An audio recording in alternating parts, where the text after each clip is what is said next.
Hello friends, welcome back to this YouTube channel जिसका नाम है साइलेंट सिविल और मेरा नाम है विकास। तो फ्रेंड्स, यहाँ पे ऑल इंडिया रैंक 1 पोजीशन पर इलेक्ट्रिकल ब्रांच से गौरव कुमार जी ने गेट 2022 का एग्जाम को क्रैक किए हैं। तो यहाँ पे उनको कितना मेहनत करना पड़ा, उनका प्रिपरेशन करने का तरीका क्या था, स्ट्रेटेजी क्या था, इन सब चीजों के ऊपर डिटेल्स में बात करने के लिए इस वीडियो को मैं बना रहा हूँ ताकि आपको भी थोड़ा सा मोटिवेशन मिले। और हाँ फ्रेंड्स, यहाँ पे गौरव कुमार जो है वो अनअकैडमी का एक लर्नर्स थे। तो यहाँ पे देख सकते हो कि अनअकैडमी के वजह से कितना सारा बच्चों का फ्यूचर ब्राइट हो रहा है। ओके, तो यहाँ पे देखिए इनका रैंक ऑल इंडिया में रैंक 1 पर ये आए हैं। और यहाँ पे इनका जो इंटरव्यू वो अंकित गोयल जी जो सार है अनअकैडमी का, वो यहाँ पे ले रहे हैं। तो चलिए हम अभी इस वीडियो को देखते हैं और इनका प्रिपरेशन करने का तरीका क्या था, इनका फुल जो स्ट्रेटेजी था उसके बारे में हम थोड़ा सा आपको अवेयर करते हैं ताकि आपको भी थोड़ा सा मोटिवेशन मिले। सो चलिए अभी इस वीडियो को मैं शुरू करता हूं, चलिए देखते हैं।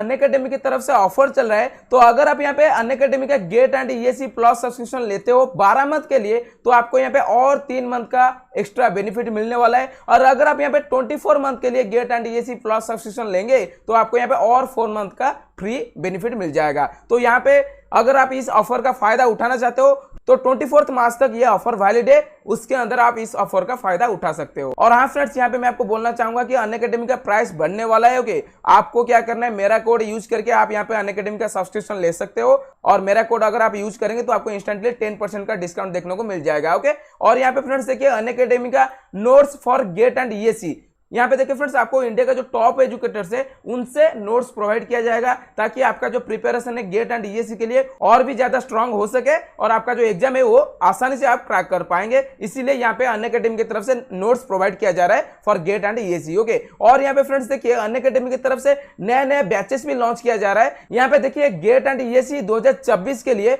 विजन बैच लॉन्च किया जा रहा है। सिविल इंजीनियरिंग वालों के लिए ये बैच लॉन्च किया गया है। यहाँ पे आपको इंडिया का जो टॉप एजुकेटर्स है उनसे पढ़ने का मौका मिल रहा है। यहाँ पे बायलिंगुअल क्लासेस आपका होने वाला है, समझ गए। उसके यहाँ पे देखिए भौर बैच लॉन्च किया जा रहा है फॉर गेट 2026। ये भी सिविल इंजीनियरिंग वालों के लिए है, लेकिन यहाँ पे आपको इंग्लिश लैंग्वेज में पढ़ाया जाएगा और यहाँ पे आपको इंडिया का टॉप एजुकेटर से पढ़ने का मौका मिल रहा है। सो यहाँ पे इन सब बैचेस का लिंक भी मैं नीचे डिस्क्रिप्शन बॉक्स में डाल रखा हूँ। यहाँ पे देखिए स्पार्क बैच भी लॉन्च किया जा रहा है गेट 2023 के लिए। तो अगर आप इन सब बैचेस में ज्वाइन करना चाहते हो तो नीचे डिस्क्रिप्शन बॉक्स में आप एक बार जरूर चेक करना, वहां पे इन सब बैच का मैं लिंक डाल रखा हूं। और सब्सक्रिप्शन लेते समय या फिर बैचेस में ज्वाइन करते समय आपको क्या करना है, मेरा कोड यूज करना है। मेरा कोड क्या है, विकास10 BIKASH10, जिससे क्या होगा आपको इंस्टेंटली 10% का डिस्काउंट देखने को मिल जाएगा। और यहाँ फ्रेंड्स यहाँ पे देखिए अनअकैडमी का combat GATE and ESE combat test यहाँ पे अनअकैडमी की तरफ से कंडक्ट किया जाने वाला है मार्च 27 को सुबह 11 बजे। तो यहाँ पे इस एग्जाम में क्या होगा, 60 मिनट्स आपको टाइम दिया जाएगा फॉर 20 क्वेश्चंस। और यहाँ पे अगर आपका अच्छा रैंक रहता है तो आपको यहाँ पे 100% स्कॉलरशिप भी मिल सकता है। तो इसका लिंक भी मैं नीचे डिस्क्रिप्शन बॉक्स में डाल रखा हूँ। एनरोल करते समय आपको थोड़ा सा क्या करना है, मेरा कोड यूज करना है। मेरा कोड क्या है, विकास10 BIKASH10, जिससे क्या होगा आप यहाँ पे फ्रीली एग्जाम देकर यहाँ पे आपका जो प्रिपरेशन है गेट एंड ईएसी के लिए उसको थोड़ा सा एनहांस कर पाएंगे। तो चलिए फ्रेंड्स अभी हमारा वीडियो के ऊपर फोकस करते हैं। तो गौरव, सबसे पहला सवाल यही रहेगा, आपको फीलिंग कैसा आ रहा है? मतलब इस समय पे कैसा फील हो रहा है यार, फर्स्ट रैंक लेकर के आए हो। मतलब only a handful of people are able to do it in this country. तो कैसा लग रहा है? सर अभी तो कुछ ज़्यादा फील नहीं हो रहा सर, क्योंकि फर्स्ट रैंक आती है तो एग्जैक्ट से आपको इमीडिएट से आपको ऐसा रियलाइज नहीं होता है। तो 2-3 दिन मुझे लगेंगे ये रियलाइज करने में कि फर्स्ट रैंक आई है। अभी तो कुछ ज़्यादा मैं फील नहीं कर पा रहा हूँ। अच्छा गौरव, आप नहीं फील कर पा रहे हो, लेकिन जो आपके वेल विशर्स हैं, आपके फ्रेंड्स, कलीग्स, पेरेंट्स, उन लोगों का कैसा रिएक्शन है? सर सब लोग काफ़ी खुश हैं। सब लोग काफी खुश है। तो जब आपने यार पहले ही रिजल्ट चेक कर लिया होगा, ऑब्वियसली आजकल रैंक प्रेडिक्टर का जमाना है, और जब आपने बताया 3 बार 4 बार चेक करने के बावजूद आप फर्स्ट रैंकर हो, तो कैसा रिएक्शन, मतलब फर्स्ट रिएक्शन कैसा था उन लोगों का? सर सब लोग बहुत खुश थे, और क्योंकि अब रैंक रेटर में आ रहा था तो मैं एक्सपेक्ट कर रहा था, मैं इनिशियली फर्स्ट रैंक तो एक्सपेक्ट नहीं कर रहा था। मैं एक्सपेक्ट कर रहा था कि सिंगल डिजिट में तो बनेगी रैंक, लेकिन जब फर्स्ट रैंक बताया तो सब लोग बहुत खुश हुए। तो सब लोग बहुत ही खुश हैं, और यार फेस्टिवल का माहौल है तो खुशी तो और ज्यादा होनी चाहिए। तो गौरव, पहले ना मैं आपका थोड़ा सा बैकग्राउंड जानना चाहूंगा यार, आप कहाँ से बिलोंग करते हो, कहाँ से स्कूलिंग किया है, किस तरह से आपकी जर्नी रही है? Yes sir. सर मैं बिहार शरीफ से बिलोंग करता हूँ, जो बिहार कि से बिहार बिलोंग में एक करते छोटा सा हैं। शहर है। मैंने अपना 10th किया था सेंट जोसेफ एकेडमी, और 12th किया था आरपीएस, दोनों बिहार शरीफ में ही है। मैंने अपनी इंजीनियरिंग की है बीआईटी पटना से। और in electrical and electronic stream. मैं 2020 का पास आउट हूँ। तो बेसिकली गौरव एक तरह से 2020 आपका से। कहीं ना कहीं बिहार कनेक्ट एंड तक बना रहा है कि आपकी सारी एजुकेशन बिहार से रही है। तो आप यार बिहार बोर्ड को बिलोंग करते हो, बिहार स्टेट बोर्ड को आपने स्कूलिंग किया या फिर सीबीएसई से?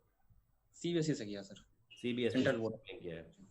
तो यार जब आपने कॉलेज ज्वाइन किया उस समय पे आपका मतलब आईआईटी का एक्सपीरियंस कैसा था, जेई एग्जाम का एक्सपीरियंस कैसा रहा? सर स्टार्टिंग में था कि मैंने कोचिंग ज्वाइन नहीं की थी, क्योंकि आई थिंक मुझे 12th में ही पता चला कि आईआईटी जेईई भी होता है। तो एट उस समय था कि कुछ यहाँ वैसा एक्सपोजर था नहीं आईआईटी जेईई का। तो 12th में मुझे पता चला कि जेईई मेंस होता है, जेईई एडवांस होते हैं। तो उस टाइम उतना अच्छा हो नहीं पाया था मेरे से। तो उस टाइम था मैंने बस बेसिक स्कूलिंग की थी, और उस टाइम की एक साल मैंने फिर ड्रॉप भी लिया था। तो ड्रॉप लेने के बाद ऑब्वियसली मेरे बेसिक्स उतने अच्छे थे नहीं जो +2 मैंने किया था। तो उस टाइम मुझे आईआईटी या कुछ नहीं मिल पाया था। तो मैंने बस नॉर्मल से कॉलेज में एडमिशन लिया था। तो गौरव जब आप कॉलेज में गए तब आपका थॉट प्रोसेस क्या था, मतलब क्या करना चाहते थे? जैसे कई बच्चों का होता है यार कॉलेज से मुझे जॉब लग जाए, या कई बच्चों का होता है कि अगर गेट नहीं निकल पाया तो मैं आईआईटी के लिए गेट दे दूंगा, सॉरी आईआईटी नहीं निकल पाया तो गेट दे करके मैं आईआईटी में चला जाऊंगा। तो आपका विजन क्या था कॉलेज जाते हुए? What did you want to become? Sir initially तो था कि मतलब प्लेसमेंट्स का मेरा था जब मैं फर्स्ट ईयर में था। लेकिन धीरे धीरे मुझे गेट के बारे में पता चला, तो उसके बाद मुझे लगा कि नहीं, मैं सॉफ्टवेयर जॉब तो नहीं करूँगा। तो मेरा सेकेंड ईयर और थर्ड ईयर से ही गेट की तरफ रुझान था। तो उसी समय मैंने प्रिपरेशन स्टार्ट किया था गेट का, क्योंकि मुझे सॉफ्टवेयर जॉब नहीं करना था। तो इनफैक्ट मैं प्लेसमेंट्स में भी नहीं बैठा था इन कॉलेज टाइम। तो तो बेसिकली मेरा मेरा आपके पूरा कॉलेज में ज्यादातर आईटी कंपनीज विजिट करते थे and you did not want to become a part of it. यार ये तो बहुत अच्छा थॉट है। तो आपके कॉलेज में गेट एग्जाम को लेके माहौल कैसा था, क्योंकि जैसा आपने बताया आपको कॉलेज में इसके बारे में अवेयरनेस मिला। सर कुछ लोग थे, कुछ दोस्त थे जो मतलब प्रिपेयर करते थे साथ में। तो मतलब कुछ लोग थे ऐसे कि 5-6 लोग थे जिनसे काफ़ी अच्छी बॉन्डिंग थी। तो हम लोग साथ में ही प्रिपेयर करते थे। तो बेसिकली एक छोटा सा क्लोज ग्रुप आपका बन गया था। तो यस सर। यार जैसे जब आप कॉलेज में तैयारी कर रहे थे गेट एग्जाम की, तो आप अपनी कॉलेज एक्टिविटीज और गेट की प्रिपरेशन को कैसे साइड बाय साइड मैनेज कर पाते थे? सर उस टाइम था कि जो भी था कि मैं कंसिस्टेंट रहता था। जैसे कि अगर मुझे पढ़ना है तो मैं ट्राई करता था कि अगर मैं 2 ही घंटे पढूं, तो लेकिन मैं कंसिस्टेंटली पढूं, रोज पढूं। ऐसा नहीं होना चाहिए कि बीच में गैप आ जाना चाहिए। और मैं अच्छा। वीकेंड्स को अच्छे से यूटिलाइज करता था जो भी प्रिपरेशन टाइम में था। और क्योंकि मैंने थर्ड ईयर में ही स्टार्ट कर दिया था, तो मेरे पास ऑलमोस्ट 2 साल थे प्रिपेयर करने के लिए। तो अगर मैं थोड़ा थोड़ा भी करके पढ़ूंगा तो मैं लास्ट तक अच्छे से सब कुछ कंप्लीट कर सकता हूँ। और गौरव लेकिन यार कॉलेज में बहुत सारी डिस्ट्रैक्शंस होती हैं, ऑब्वियसली फ्रेंड सर्कल होते हैं, मस्ती होती है। तो इन सब के बीच कैसे प्रायोरिटाइज कर पाते थे गेट प्रिपरेशन को? एक्चुअली मैं थोड़ा इंट्रोवर्ट टाइप का रहा हूँ, तो मैं ज़्यादा ये सब चीज़ में इन्वॉल्व नहीं रहता था। मैं बस अपने काम से काम रखता था। मैं ज़्यादा इस तरह के एक्टिविटीज़ में इन्वॉल्व नहीं रहता अच्छा, था। बहुत बड़ा आपका फ्रेंड सर्कल नहीं रहा, तो काफी छोटा सा फ्रेंड सर्कल था। और गौरव आपका कॉलेज परफॉर्मेंस कैसा रहा है over the years? Sir college performance अच्छा रहा है सर, काफ़ी अच्छा रहा है। तो basically you were one of the toppers in your college days also. चलो यार ये तो यस अच्छी सर, बात है, वो कंसिस्टेंट। एकेडमिकली अच्छा रहा है सर। अकेडमिकली काफी अच्छा रहा है। तो यार जब फाइनल ईयर में आपने गेट एग्जाम दिया तो उस समय पे आपका रैंक कितना था? सर फाइनल ईयर में 988, 988 था। 988 रैंक बना। तो यार यस जब सर। आपने फाइनल ईयर में गेट एग्जाम दिया तो you gave it for PSUs और हायर स्टडीज? एक्चुअली सर उस टाइम तो था कि बस मैंने दे दिया था, क्योंकि मुझे एक्सपेक्टेशन नहीं थी कि बहुत अच्छी रैंक बनेगी नहीं। तो उस समय था कि अगर एमटेक मिलेगा तो एमटेक ले लूंगा, और ऑब्वियसली पीएसयूज प्रायोरिटी थी। बट ऐसा था कि एमटेक भी मैं जा सकता था। ठीक है। तो फिर जब आपका 988 रैंक आया तो उसके बाद आपने क्या डिसीजन लिया कि आगे कैसे बढ़ना है? एक्चुअली सर उस टाइम मैंने सोचा था कि मैं एडमिशन लूंगा। तो उस टाइम कोविड आ गया। तो कोविड आ गया तो कॉलेज बंद हो गया, सब कुछ बंद हो गया। तो ऑलमोस्ट 2-3 मंथ्स ऐसा चलता रहा। तो उसके बाद मैंने आई थिंक जून में के अराउंड डिसाइड कर लिया कि नहीं, मैं एक ड्रॉप लूंगा। तो मैंने एक ड्रॉप ले लिया सर। फिर मैं एमटेक के लिए नहीं गया। सॉरी तो फ्रेंड्स। आपने ड्रॉप ले लिया तो कहीं ना कहीं गौरव क्या ये ख्याल भी था कि यार एमटेक तो बाद में भी हो सकती है क्योंकि स्कोर कार्ड? तो मैंने एक ड्रॉप ले लिया सर। फिर मैं एमटेक के लिए नहीं गया। तो आपने ड्रॉप ले लिया। मैंने एक ड्रॉप ले लिया सर। फिर मैं एमटेक के लिए नहीं गया। तो आपने ड्रॉप ले लिया तो कहीं ना कहीं गौरव क्या ये ख्याल भी था कि यार एमटेक तो बाद में भी हो सकती है क्योंकि स्कोर कार्ड तो वैलिड है, या फिर आपने एमटेक का पूरा आइडिया ही डिच कर दिया था? नहीं सर, एक्चुअली था कि गेट का स्कोर कार्ड 3 साल के लिए वैलिड रहता है। तो मुझे लगा कि अगर अगर गेट एग्जाम बाई चांस खराब भी होता है नेक्स्ट ईयर, तो मैं प्रीवियस स्कोर यूज कर सकता हूँ। तो इसीलिए मैंने एक रिस्क ले लिया। तो बच्चों ये चीज़ बहुत अच्छी है सीखने के लिए कि अगर आप एमटेक जाने का सोचे और आपको रैंक इंप्रूव करनी है तो आप 1 साल का ब्रेक भी ले सकते हो, क्योंकि 3 साल तक आपका स्कोर कार्ड वैलिड है। तो गौरव, जब आपने राइट। ब्रेक लिया और आपने ड्रॉप करने का सोचा, तब आपने क्या स्ट्रेटेजी फॉलो की? क्योंकि लॉकडाउन चल रहा था, तो ऑब्वियसली आपके पास काफी ज्यादा टाइम था, घर से ज्यादा निकल भी नहीं सकते थे। तो किस Yes, तरह sir. से फिर तैयारी को मैनेज किया? उस टाइम क्या हुआ था कि जैसे ही लॉकडाउन हुआ था तो क्रिएटिव्स की बहुत सारी वीडियोस आती थी, जो स्टार्टिंग में आप लोगों ने स्टार्ट किया था, जो मतलब वो सारे लेक्चर्स थे, चाहे पावर इलेक्ट्रॉनिक्स हो गया, मशीन्स हो गया, वो सारे के लेक्चर्स आपने देखे थे। तो वहाँ से मैंने थोड़ा थोड़ा पढ़ना स्टार्ट किया था। तो वहाँ से मैंने मतलब जो भी लॉकडाउन पीरियड था मैंने वो यूटिलाइज किया, जो भी नोट्स बनाने में और जो भी कंसेप्ट डेवलप करने में। तो वो वाला पार्ट था टाइम कि को मैंने हमेशा बस यूटिलाइज प्रिपरेशन में ही करना दिया था। चाहिए। तो मैं ज़्यादा मतलब इधर उधर का नहीं देखता था, बस अपना पढ़ते रहता था। तो गौरव, अक्सर मतलब बच्चों से, बाकी लोगों से भी ऐसा सुना गया है, मतलब I think it's a genuine issue, कि लॉकडाउन में ना काफी बंद बंद एकदम डीमोटिवेट हो जाता है इंसान। तो उस समय पे आप कैसे खुद को पुश करते थे? क्योंकि पूरे दिन एक ही प्लेस पे, एक ही लोकेशन पे आपको रहना है कि नहीं यार अब पढ़ने बैठते हैं, हम्म। पढ़ाई करते हैं, रिवाइज एक्चुअली मैं करते हैं। इंट्रोवर्ट, सर एक्चुअली मैं इंट्रोवर्ट टाइप का बंदा रहा हूँ, तो मुझे ज़्यादा घूमने फिरने की आदत है नहीं। तो एक्चुअली वो मुझे सूट ही करता है। अगर लॉकडाउन होता भी है तो मैं घर में रहना ज़्यादा पसंद करता हूँ rather than घूमने का। लेकिन यार इंट्रोवर्ट के अलावा भी बाकी हॉबीज हो सकती हैं, मूवीज हो सकता है, वेब सीरीज हो सकता है, स्पोर्ट्स हो सकता है। तो आप इस तरह की किसी हॉबी को परस्यू नहीं करते, मतलब पूरा अकेडमिकली फोकस्ड हो, या फिर और भी कोई हॉबी साथ में फॉलो करते हो? नहीं सर, और तो कुछ ज़्यादा है नहीं सर, बस मैं एकेडमिक्स में ही रहता हूँ। अच्छा, अकेडमिक्स में ही रहते देखिए, देखिए फ्रेंड्स, यहाँ पे जब तक आपको आपका मंजिल नहीं मिल जा रहा है तब तक आपको क्या करना है, आपका पढ़ाई के ऊपर फोकस रखना है, चाहे लॉकडाउन हो जाए, शटडाउन हो जाए, कुछ भी हो जाए। ओके, और ये तो इंट्रोवर्ट टाइप के थे। चलिए कंटिन्यू करते हैं। तो यार फिर जब आपने ये तैयारी की, तो आपका 2021 के अंदर रैंक कितना रहा गेट के अंदर? Sir 300 sir, second attempt 100 300। रहा। तो अब आपका जब 300 रैंक आ गया था, तो ऑब्वियसली यार कुछ पीएसयू से तो आपको कॉल भी आया होगा, आई बिलीव। ये तो सर मुझे आईओसीएल, ये सर मुझे आईओसीएल से कॉल आया था। देखिए फ्रेंड्स, इनका फर्स्ट अटेम्प्ट यानी कि जो फाइनल ईयर में जब थे, पढ़ाई कर रहे थे, फाइनल ईयर में वो दिए थे गेट एग्जाम, उसमें उनका फर्स्ट में रैंक कितना आया था गेट में? 988। ओके, तो 988 उनका रैंक आया था। सेकंड अटेम्प्ट में उनका कितना रैंक आया? 300। ओके, 300 उनका रैंक आया, और उनको सेकंड अटेम्प्ट में आईयूसीएल से कॉल आया था, ओके, इंटरव्यू देने के लिए। कंटिन्यू करते हैं। तो फिर आप आईयूसीएल आईओसीएल, का इंटरव्यू देने गए थे? Yes sir. तो फिर वहां पे एक्सपीरियंस कैसा रहा, मतलब कि उसके बाद क्या डिसाइड किया और क्या रीजंस रहे आगे का? एक्चुअली सर उस टाइम क्या हुआ था कि मैंने एमटेक ज्वाइन किया था। तो एमटेक ज्वाइन करने के बाद आईओसीएल के कॉल आए थे, इंटरव्यूज कॉल आए थे। तो हम लोग की मतलब हम लोग जितने मतलब एमटेक स्टूडेंट्स थे सबने साथ में ही प्रिपेयर किया था। तो हम लोग की काफ़ी अच्छी बॉन्डिंग हो गई थी। तो उस टाइम जब रिजल्ट आया तो आई थिंक नवंबर के अराउंड रिजल्ट आया मतलब आईओसीएल का। तो उस टाइम था कि मेरा नहीं हुआ और कुछ फ्रेंड्स का हो गया। तो उसके बाद मैंने सोचा कि नहीं चलो एक बार और अटेम्प्ट दे के देते हैं। तो फिर मैंने गेट का सोच लिया कि मैं एक बार और दूंगा गेट। तो गौरव, मतलब आपने जो ये 2022 वाला अटेम्प्ट था, इसका डिसीजन आपने नवंबर 21 के आसपास लिया? एक्चुअली मैं सोच रहा था कि मैं एक अटेम्प्ट दूंगा, मैंने सोचा था। लेकिन मुझे लगा था कि शायद आईओसीएल में हो जाएगा, बट नहीं हुआ। तो फिर तो था कि अब तो देना ही राइट है राइट इस राइट। बार। अच्छा, फिर आईयूसीएल मोटिवेशन में जब काफी नहीं बढ़ गया। हुआ तो तो गौरव, जब ये आपने एमटेक में एडमिशन ले लिया, तो एमटेक का एडमिशन आपका या एमटेक का कोर्स कब से स्टार्ट हुआ, किस मंथ से? सर अगस्त से स्टार्ट हुआ था सर, अगस्त अगस्त से से। स्टार्ट हुआ था। तो आपने क्या इमीडिएटली ज्वाइन करते ही दोबारा गेट 22 की तैयारी शुरू कर दी थी, या शुरू में सोचा कि यार एमटेक को परस्यू करके देखते हैं एक बार? एक्चुअली मैं जुलाई तक थोड़ा थोड़ा प्रिपेयर कर रहा था, तो मैं सब्जेक्ट्स के टच में था। ऐसा नहीं था कि मैंने छोड़ा छोड़ा था सब कुछ। लेकिन जब ये आईओसीएल का इंटरव्यूज आया तो ऑलमोस्ट सितंबर से लेकर के नवंबर तक मैंने कुछ टच ही नहीं किया था गेट का पोर्शन, क्योंकि मैं उसी में रहा था। पूरे इंटरव्यूज प्रिपरेशन हो गए, उसके बाद फिर रिजल्ट क्या होगा क्या नहीं होगा बस उसी में रह गया। तो ऐसा था कि 3 मंथ्स मैंने कुछ नहीं किया था। तो फिर मैंने दिसंबर से ही स्टार्ट किया था प्रिपरेशन बस। तो यार ये जो आप बोल रहे हो जुलाई अगस्त तक आप टच में थे सब्जेक्ट्स के, तो ये कैसे मेंटेन किया? जैसे फेब में ऑब्वियसली यार आपकी 300 रैंक आ चुकी है, अब उसके बाद खुद को मोटिवेट करना है, चलो फिर से रिवाइज करते हैं, चीजें दोबारा से पढ़ते हैं, और ऑब्वियसली आपका थर्ड अटेम्प्ट था। तो जब तक तो Yes. मतलब चीजें बोरिंग सी लगने लग जाती है ना यार, कि बोर हो गया यार, क्या एक ही चीज बार बार पढ़ रहे हैं। एक्चुअली सर मुझे प्रॉब्लम सॉल्विंग अच्छा लगता है, तो मैं ज़्यादा थ्योरी पे फोकस नहीं करता। मैं ट्राई करता हूँ कि मैं बस क्वेश्चंस लगाऊं। तो क्वेश्चंस लगाना मुझे अच्छा लगता है। तो मेरा बस रिवीजन का ही रहता है कि मैं ज़्यादा ज़्यादा क्वेश्चन लगाऊं। क्वेश्चन लगाता हूँ तो बस वही मेरा एक तरह से रिवीजन हो जाता है।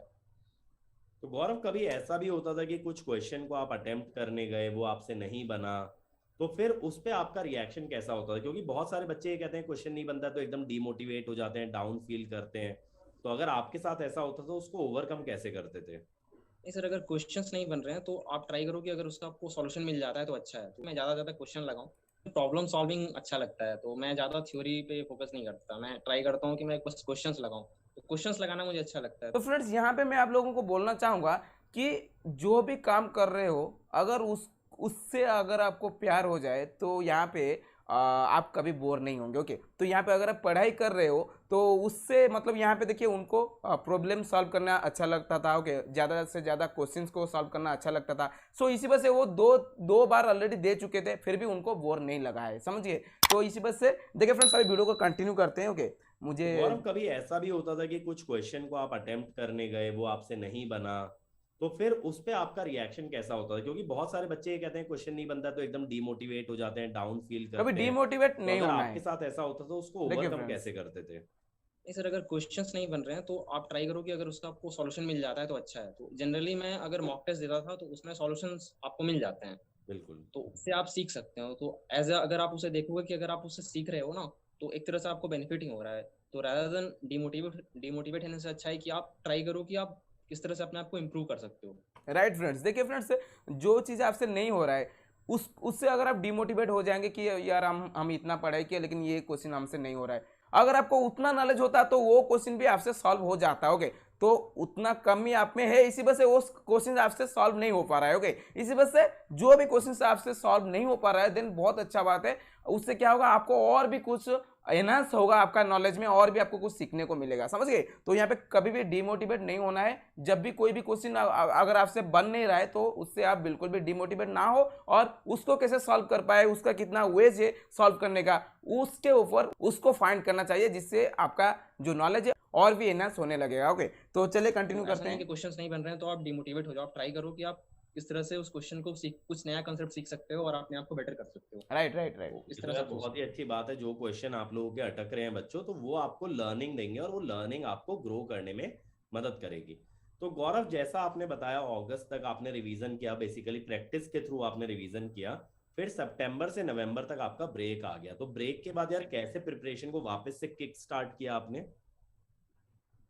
सर, एक्चुअली मैंने क्या किया था कि मैंने दिसंबर से ज़्यादा कुछ नहीं किया था, बस मैंने टेस्ट सीरीज देना स्टार्ट कर दिया था। तो ऐसा था कि मुझे बस क्वेश्चन सॉल्व करना अच्छा लगता था, तो मैं उसी को as a form of revision मारता था। अच्छा तो अच्छा। मेरे बेसिक्स पहले से ऑलरेडी अच्छे थे, तो ऐसा था कि मुझे वो स्टार्ट करने में ज़्यादा मुश्किल नहीं हुई। तो लाइक था कि थोड़ा बहुत मुझे रिवीजन करना पड़ा, फिर लाइक मैं बस टेस्ट सीरीज देता गया, फिर वहीं से मैंने स्टार्ट कर दिया अच्छा, तो गौरव क्वेश्चन। यार, 3 महीने के ब्रेक के बाद कुछ कॉन्सेप्ट्स तो ऐसे रहते होंगे जिसमें लगता होगा कि थोड़ा सा यार कॉन्फिडेंस नहीं आ रहा है उतना, शायद भूल तो नहीं गए, या कुछ फॉर्मूला तो माइंड से नहीं निकल गया, तो इस चीज को कैसे ओवरकम किया? फिर मेरे मेरे पास शॉर्ट नोट्स थे, तो शॉर्ट नोट्स मैं रिवाइज करता था।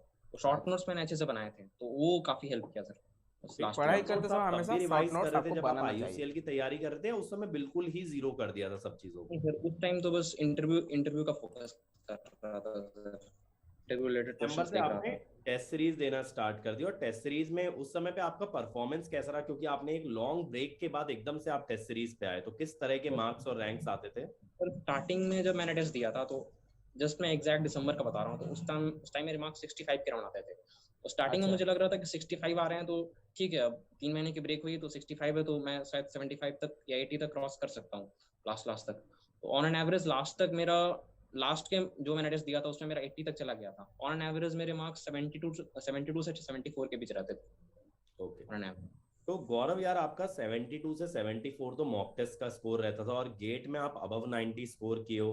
यूजुअली बच्चों के साथ उल्टा होता है कि एग्जाम में जाकर के ना पैनिक कर गए, जिस कारण से और वर्स हो गया परफॉर्मेंस। लेकिन आप एक लेवल अपने परफॉर्मेंस को ऊपर लेकर के गए, तो ये कैसे किया? मतलब इतना बड़ा जंप ले लिया आप गेट एग्जाम में। सर एक्चुअली जो भी मार्क्स आपके कम होते हैं, डिडक्ट होते हैं, इसका मेन रीजन होता है कि सिली मिस्टेक्स, कि आप सिली मिस्टेक्स कितना कर रहे हो। अगर जितने का सिली पेपर है, अगर आपको अब अगर बस उतने का अच्छे से बना दो ना, तो आपके मार्क्स बहुत अच्छे आ जाएंगे। तो मेरा क्या हो रहा था कि जो भी मतलब मैं टेस्ट दे रहा था उसमें सिली मिस्टेक्स काफी ज्यादा हो रहे थे। तो मैंने सिली मिस्टेक्स पे वर्क किया कि किस तरह से इसको रेक्टिफाई कर सकते हैं, और लास्ट लास्ट तक काफी ज्यादा मिस्टेक्स मैंने रेक्टिफाई कर लिए थे। और ये था कि मेरा थर्ड अटेम्प्ट था, तो ऑलरेडी मुझे काफी ज्यादा पता था कि मैं क्या क्या मिस्टेक्स कर सकता था। तो एक तरह से मैं मिस्टेक वाइज सैचुरेट हो चुका था। तो मुझे ऑलरेडी मतलब जो भी क्वेश्चंस आते थे मुझे पता था कि मतलब इसमें मैं ये मिस्टेक्स कर सकता हूँ। तो अगर आपको ये ऑलरेडी पता रहता है ना कि आप क्या मिस्टेक कर सकते हो, तो ज्यादा चांसेस है कि आप वो मिस्टेक वहाँ पे नहीं करोगे। तो यही मेरे साथ गेट एग्जाम में हुआ, और गेट एग्जाम में मैंने जीरो सिली मिस्टेक्स की। जो भी क्वेश्चंस मेरे गलत हुए वो आइदर वो कंसेप्चुअल एरर थे या फिर मैंने कुछ गलत अप्रोच लगाया था, अच्छा। लेकिन सिली मिस्टेक्स एक भी नहीं हुई। यार ये तो बहुत ही अच्छा आपने बताया कि सिली मिस्टेक अवॉइड हो गई, क्योंकि ज्यादातर बच्चे पैनिक करके सिली मिस्टेक कर देते हैं। तो गौरव, जब आपने गेट 22 का पेपर आपको पहली बार आपने देखा, तो आपको कैसा फीलिंग आया कि पेपर इजी बना है इस बार, डिफिकल्ट है, क्या लग रहा था मतलब पेपर सॉल्व करते वक्त? स्टार्ट मैंने किया था एप्टीट्यूड से, और स्टार्टिंग के जो क्वेश्चन थे मैंने सोच लिया था कि मैं पहला क्वेश्चन स्किप करूंगा, क्योंकि था कि अगर आप पहले क्वेश्चन अगर फर्स्ट क्वेश्चन अगर टफ आ गया तो वो स्टार्टिंग में होता है कि आपका मतलब क्रिएटिविटी उतना हाई नहीं रहता, तो फर्स्ट क्वेश्चन सेकंड क्वेश्चन में थोड़ा टाइम लगता ही है। और मेरा जो फर्स्ट क्वेश्चन था वो एप्टीट्यूड का था, और एप्टीट्यूड का क्वेश्चन था वो। तो स्टार्टिंग के मैंने 3-4 क्वेश्चन स्किप किए थे। तो फिर मैंने मतलब इजी वाले पहले कर लिए, इजी वाले पहले किए, तो फिर जैसे ही मैं टेक्निकल में घुसा तो टेक्निकल जल्दी जल्दी बनने लगा मुझे। तो आई थिंक मुझे 1 घंटे के अंदर मुझे लग गया था कि पेपर इजी आ गया इस बार का, क्योंकि मैं मतलब क्वेश्चन जब सॉल्व कर रहा था तो मुझे ज्यादा एफर्ट नहीं लगाना पड़ रहा था क्वेश्चन सॉल्व करने के लिए, मतलब क्वेश्चन बहुत इजीली बन जा रहे थे। तो गौरव, आप सीक्वेंशियली पेपर को अटेम्प्ट कर रहे थे या फिर पहले 1 मार्क करने हैं ढूंढ करके फिर 2 मार्क करने हैं, कैसे अटेम्प्ट कर रहे थे? नहीं सर, मैं सीक्वेंशियली कर रहा था, क्योंकि अब उतना ढूंढने जाएंगे तो बहुत प्रॉब्लम हो जाएगी सर। मैं देख रहा था कि जो जो क्वेश्चंस फर्स्ट टाइम में मुझसे बन रहे हैं, जो तुरंत बनने वाले हैं, वो पहले कर रहा था, और बाकी सारे मार्क फॉर रिव्यू कर रहा था, उसे लास्ट में करूंगा, अच्छा। तो ऐसे जब करके। आपने फर्स्ट अटेम्प्ट दिया, मतलब पेपर को पहली बार गो थ्रू किया, तो कितने क्वेश्चन बन चुके थे और कितने टाइम में आपने सॉल्व कर दिए थे? आई थिंक सर 2 घंटे मुझे लगे थे, 2 घंटे लगे थे मुझे फर्स्ट अटेम्प्ट, क्योंकि मैं क्या कर रहा था ना, मैं मुझे करना था कि मुझे सिली मिस्टेक्स अवॉइड करने थे। तो इवन जो क्वेश्चंस 10 सेकंड 15 सेकंड में बनने वाले थे, उसी उससे ही मैं 1 मिनट ले रहा था, क्योंकि मैं एकदम डबल श्योर होना चाहता था कि मैं किसी तरह की सिली मिस्टेक्स नहीं करूँ। अच्छा। तो आई थिंक मैं बहुत कांस्टेंट स्पीड से गया था। तो लाइक फर्स्ट आवर में मैं 30 क्वेश्चन कर सकता था, लेकिन मैंने 23 या 24 क्वेश्चन ही किए थे। तो ऑलमोस्ट 3 आवर्स तक मैं एकदम कांस्टेंट स्पीड से ही किया क्वेश्चन। और फर्स्ट अटेम्प्ट में शायद आई थिंक 2 घंटे में मैंने अराउंड 45 to 50 क्वेश्चन कर दिए थे। फर्स्ट गो में मैंने 50 क्वेश्चन कर दिए थे, और अराउंड 2 घंटे हो गए थे। तो यार फिर तो मतलब उस समय पे काफी हाई कॉन्फिडेंस होगा, एक पूरा घंटा बचा है, आप डबल श्योर हो हर क्वेश्चन को लेकर, 15 ही क्वेश्चन आपके बचे हैं। तो फिर आप 3 घंटे तक रिवाइज भी किए या फिर बीच में मतलब चलो हो गया यार जितना होना था, बीच में आप एश्योर हो गए कि कर लिया अपन ने? नहीं सर, नहीं सर, मैं तो लास्ट तक लगा रहा सर। लास्ट तक मैंने लगा रहा, मैं चेक कर रहा था सारे क्वेश्चंस को कि मतलब कुछ भी सिली मिस्टेक्स ना हो जाए। और यार गेट एग्जाम दे के निकले होगे, ऑब्वियसली पेपर डिस्कशन भी होता है, फ्रेंड से बातचीत होती है, तब माहौल कैसा था, कैसा फील आ रहा था कि अच्छा गया है पेपर के, एवरेज गया है? सर फीलिंग तो बहुत अच्छी थी सर, मतलब कि था कि मतलब अब एक होता है कि जब आप एग्जाम से निकलते हो तो काफी लोगों को सिली मिस्टेक्स याद आने लगते हैं। तो लास्ट टाइम में मेरे साथ ऐसा हुआ था कि एग्जाम में निकलने के बाद आता है, अरे ये मैंने गलती कर दिया, ये कर दिया, लेकिन इस बार ऐसा कुछ हो नहीं रहा था। तो फिर घर आकर के मैंने वीडियो सॉल्यूशंस देखे, मतलब जो भी आप लोग निकालते हैं, सो तो वो मैंने देखा, तो वहां पर मेरे मैक्सिमम सही जा रहे थे। तो मुझे लग रहा था कि इस बार तो काफी अच्छी रैंक बन जाएगी। चलो यार, ये तो बहुत ही अच्छी बात है। और गौरव, अभी आपका क्या प्लान है, मतलब जैसे आप फर्स्ट रैंक ले आए हो, तो कोई पर्टिकुलर पीएसयू आपके माइंड में है जिसको आपको टारगेट करना है, तो क्या आपका फ्यूचर प्लान है? सर फ्यूचर प्लान तो पब्लिक सेक्टर्स का ही है सर, क्योंकि ऑलरेडी मैं एमटेक ड्रॉप कर चुका हूँ, तो पब्लिक सेक्टर्स का ही है। तो आपने एमटेक का मतलब पूरा कोर्स ही ड्रॉप आउट कर दिया है? यस। तो यार पब्लिक सेक्टर में भी कई लोगों की प्रेफरेंस होती है, जैसे पावर ग्रिड ही जाना है मुझे, एनटीपीसी ही जाना है, तो इस तरह का कोई चॉइस आप बनाए हो? सर मेरा फर्स्ट प्रेफरेंस पोसोको है। पॉस्को। पॉस्को है। चलो, ये तो बहुत अच्छी बात है। अच्छा गौरव, अगर हमारे लर्नर्स के लिए आप ये बता पाओ कि आप, बच्चे ना कंफ्यूज रहते हैं कि किस एजुकेटर को फॉलो करना है किसको नहीं, तो इन पर्टिकुलर आपने किस सब्जेक्ट्स के लिए किन किन एजुकेटर्स को फॉलो किया ताकि वो लोग भी उसी तरीके से परस्यू कर पाए? सर मैंने आपको फॉलो किया है, मतलब जो भी इलेक्ट्रिकल के कोर्स सब्जेक्ट्स होते हैं उसके लिए। इसके अलावा मैंने विशाल सुनी सर को ही फॉलो किया है। इन दोनों को सर मैंने मेनली फॉलो किया है। ओके। अच्छा। और इसके अलावा गौरव, आप अनअकैडमी से कैसे जुड़े और क्या आपको बेनिफिट हुआ अनअकैडमी ज्वाइन करने का? मैंने अन अकेडमी का कॉम्बैट दिया था, तो उसमें मुझे 100% स्कॉलरशिप मिल गया था। तो देखा मैं प्लस फ्रेंड्स। सब्सक्राइबर बन गया। तो वहाँ मैंने वीडियोस देखे थे, मतलब जो भी आपके मतलब जो भी थोड़े क्रैश कोर्स के वीडियोस थे, उससे थोड़ा बहुत हेल्प किया मुझे, मतलब वो मतलब प्रॉब्लम सॉल्विंग डेवलप करने में। इसके अलावा मैंने ऑल इंडिया मॉक टेस्ट दिया था अन अकेडमी का। तो उस टेस्ट में क्या था कि वो टेस्ट लाइव थे, तो उससे हो रहा था कि अगर टेस्ट लाइव होते हैं ना तो आपको एकदम रियल एग्जाम वाला फीलिंग देता है, अच्छा क्योंकि आप टेस्ट को बीच में पॉज नहीं कर सकते या फिर कुछ नहीं कर सकते, तो वो एग्जाम टेम्परामेंट आपका काफी डेवलप कर देता है। और मेरे कुछ फ्रेंड्स भी दे रहे थे, तो उसमें एक फीचर होता है कि जो लीडर बोर्ड आती है, तो लीडर बोर्ड में था कि इवन फर्स्ट रैंक से लेकर के लास्ट रैंक तक सबके वो मार्क्स दिखाते हैं, तो आपको प्रेशर रहता है कि आप जो परफॉर्म करोगे आपके बगल वाला वो मार्क्स देखेगा, तो वो अलग से वो प्रेशर डेवलप करता है जो आपको हेल्प करेगा एक्चुअल गेट एग्जाम में। So that was really good. तो कहीं ना कहीं तुम्हारे फ्रेंड सर्कल की वजह से एक प्रेशर रहता है कि यार टॉप पे आना है लीडर बोर्ड में, अदरवाइज बाद में क्या बात करेंगे। तो ऑल इंडिया मॉक टेस्ट में आपका परफॉर्मेंस कंपेयर टू गेट कैसा रहता था? हाँ सर, ओवरऑल मैं बताऊं तो स्टार्टिंग जो भी अनअकैडमी की मॉक टेस्ट थी, तो फर्स्ट से लेकर के लास्ट तक उसकी डिफिकल्टी लेवल रिड्यूस हुई थी। तो आई थिंक फर्स्ट स्टार्टिंग में मेरे 62 63 बने थे फर्स्ट टेस्ट में, और लास्ट मॉक टेस्ट में 80 मार्क्स आए थे। वो ग्रेजुअली सर इंक्रीज करता गया, सो 62 65 70 73 लास्ट में जाकर के 80 मार्क्स। क्योंकि स्टार्टिंग में था कि मेरा रिवीजन भी उतना नहीं था सर, क्योंकि अब मैं थोड़ा सा ड्रॉप मतलब बैक के बाद आया था ना, मतलब ऑलमोस्ट 3 मंथ्स का ब्रेक हो गया था, बिल्कुल। तो मुझे थोड़ा टाइम लग गया था डेवलप करने और में। गौरव, जैसे एग्जाम आफ्टरनून में था इस बार इलेक्ट्रिकल का, तो उस डे को कैसे मैनेज करना चाहिए लर्नर्स को अगर दोपहर में एग्जाम देने जाना है? सर एक्चुअली मेरे लिए तो ये बहुत सूट कर गया, क्योंकि लास्ट के दो एग्जाम हुए थे इलेक्ट्रिकल के, वो सुबह हुए थे, तो मुझे था कि सुबह एक थोड़ा डर रहता था कि मैं सुबह टाइम पे उठ पाऊंगा कि नहीं उठ पाऊंगा। इस बार आफ्टरनून में हो गया, तो था कि आराम से मतलब उठा, और मतलब ज्यादा मतलब टेंशन नहीं लिया कि मतलब क्या होना है क्या नहीं होना है। कुछ लास्ट डे में कुछ पढ़ा भी नहीं था, मतलब आराम से बस टाइम पास कर रहा था, मतलब कुछ ऐसी एक्टिविटी कर रहा था जिसमें मेरा मतलब दिमाग बस एग्जाम से थोड़ा डेविएट हो, मतलब ज्यादा टेंशन नहीं ले रहा था, बस जाकर के टेंशन एग्जाम नहीं देना लेना है। है। खुद को थोड़ा डिस्ट्रैक्टेड रख रहे थे। कर रहा था। तो आपका सेंटर मतलब एग्जाम भी आपने पटना से ही दिया था फिर? Yes sir. Okay, great. So यार काफी अच्छा लगा आपसे बात करके, काफी चीजें जानने मिली। At last a very big congratulations to you, है ना, for achieving such a great result in GATE exam. तो first rank is very very special यार, इसको चेरिश करो, फेस्टिवल एंजॉय करो, और फिर हम लोग इन पर्सन। तो देखिए फ्रेंड्स, यहाँ पे गौरव कुमार जी से यहाँ पे गोयल सर बात किए, तो यहाँ पे आप इनका जो बात है जो टॉपर बोल रहे थे, ओके, उनके बाद से आप यहाँ पे एक आइडिया लगा सकते हो कि आपका जो प्रिपरेशन है उसको कैसे करना है। वो उनके सामने बहुत सारे डिस्ट्रैक्शन भी था, अनअकैडमी के साथ वो जुड़कर उसके बाद अनअकैडमी के साथ कैसे प्रिपरेशन किए, ये सब कुछ आप यहाँ पे इस वीडियो में देखें। ओके, तो यहाँ पे देखिए फ्रेंड्स, मैं आपको हमेशा बोलता रहता हूँ कि अनअकैडमी का जो कम्बाट टेस्ट होता है या फिर जो सब्सक्रिप्शन वाला जो टेस्ट होता है, जिससे क्या होगा फ्रेंड्स, आपको फ्रीली अनअकैडमी का जो प्लस सब्सक्रिप्शन है वो आपको फ्रीली मिल सकता है। 100% स्कॉलरशिप मिल जाएगा। अगर आप अच्छा स्कोर करेंगे उस टेस्ट में तो आपको यहाँ पे 100% स्कॉलरशिप मिल जाएगा, और जिससे क्या होगा, आपको अनअकैडमी का जो फंड है वो मिल जाएगा। लेकिन अगर आप अच्छा स्कोर नहीं रहता है फिर भी अगर आप देते हो तो आपको यहाँ पे कुछ डिस्काउंट भी सब्सक्रिप्शन लेते समय मिल सकता है। ओके, तो यहाँ पे आप मेरा भी कोड यूज कर सकते हो, BIKAS10 BIKASH10, जिससे क्या होगा, आपको इंस्टेंटली 10% का डिस्काउंट भी देखने को मिल जाएगा। ओके, तो यहाँ पे अनअकैडमी का जितना सारा ऑफर्स होता है, ओके, उसका फायदा आपको उठाना चाहिए। सो आप भी अगर अभी तक आपका प्रिपरेशन नहीं किए हो गेट 2023 या फिर 24 के लिए, तो अभी से लग जाइए। अनअकैडमी के अभी नया बैचेस भी लॉन्च किया जा रहा है, उनका लिंक भी मैं नीचे डिस्क्रिप्शन बॉक्स में डाल रखा हूँ। ओके, और अनअकैडमी का बहुत सारा ऑफर्स भी आता रहता है, जो कि हमेशा मैं मेरे चैनल पर वीडियोज में बोलता रहता हूँ। ओके, उसके लिए आप मेरा चैनल को सब्सक्राइब भी कर सकते हो। सो चलो फ्रेंड्स, वीडियो को यहीं पे खत्म करते हैं। आई होप कि आपके लिए ये वीडियो जरूर हेल्पफुल रहने वाला है। सो वीडियो को जरूर लाइक करना और आपके दोस्त लोगों के साथ शेयर भी करना। सो चलो फ्रेंड्स, वीडियो को यहीं पे खत्म करते हैं, अगले वीडियो में मिलते हैं। Thanks for watching.